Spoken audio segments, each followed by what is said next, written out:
What's going on, all you Guardians of the Galaxy enthusiasts? It's your two favorite uncles back for Cinephellas. I am Logan Myers. That's my good mate over there. And I'm Henry Hill, and we're back tonight with a brand new season of the Marvel animated series. Should we ponder the question? What if? Just be careful. I don't think I can bear to narrate what might happen next.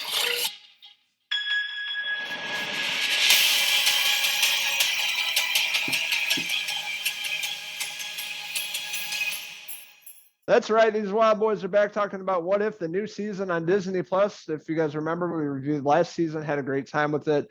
Love the Marvel Zombies episode and a few others.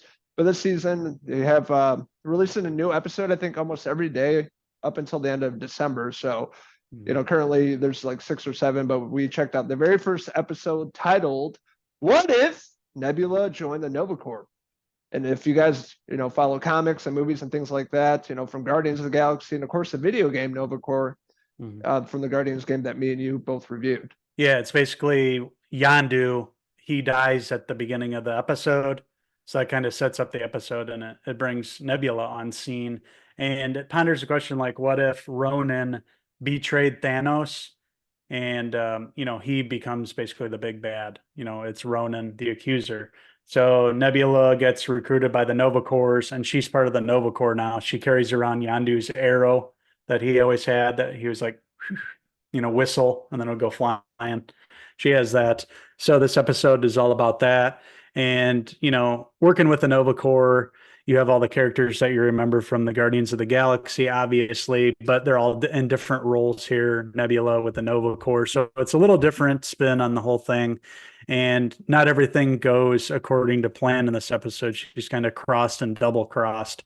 But in the end, you find out she was privy to everything, in the end. She had more information. Karen Gillan's back to voice the character. Obviously, she played Nebula in the movie. She's back here.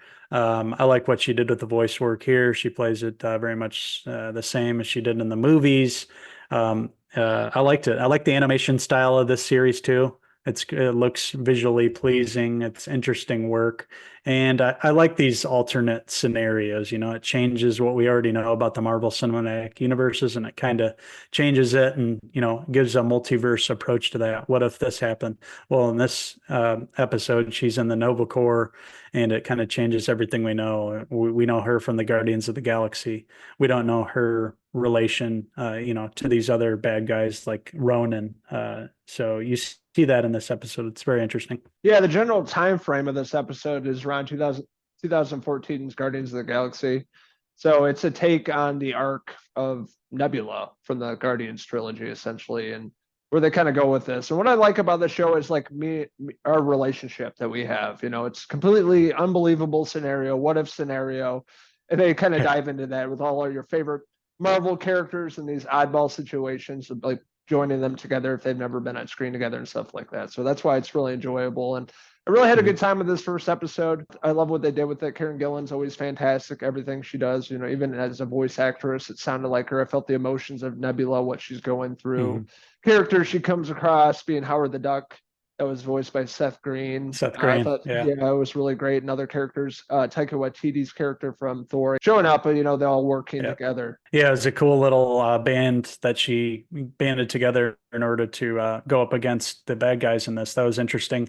And I thought towards the beginning there that it was influenced, the animation and the way things looked, by Blade Runner. Did you kind of get that with the car kind of floating in the rain and everything? So I think that Blade Runner was a big influence in this episode. It was cool. Yeah, Howard the Duck really stood out to this for me too. Seth Green being the voice, and him with the bandana at the end. That was cool with the big gun. So yeah, I really enjoyed this episode. I'm not too invested in the Nebula character per se, but just watching this and this alternate take on what we already know was interesting. And I'll be tuning in for the rest of the season. It's cool how they're dropping one every day.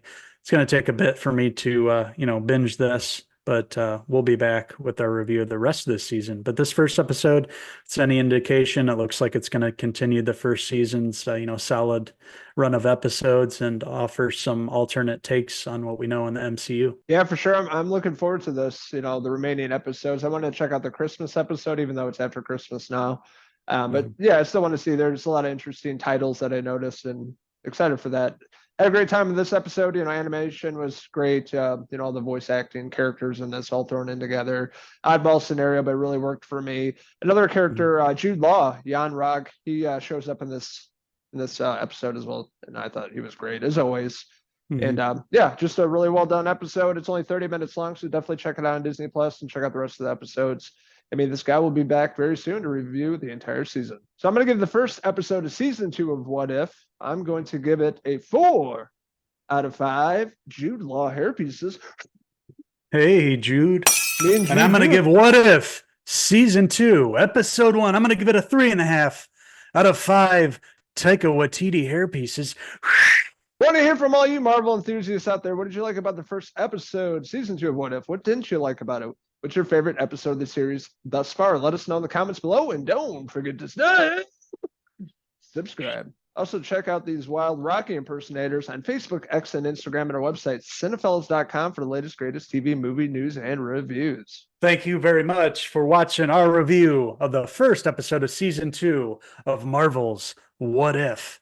And we're going to ask the question, what if these wild boys will be back in a few weeks' time to review the whole season of What If? Or what if Scott Stapp joined the new Avengers?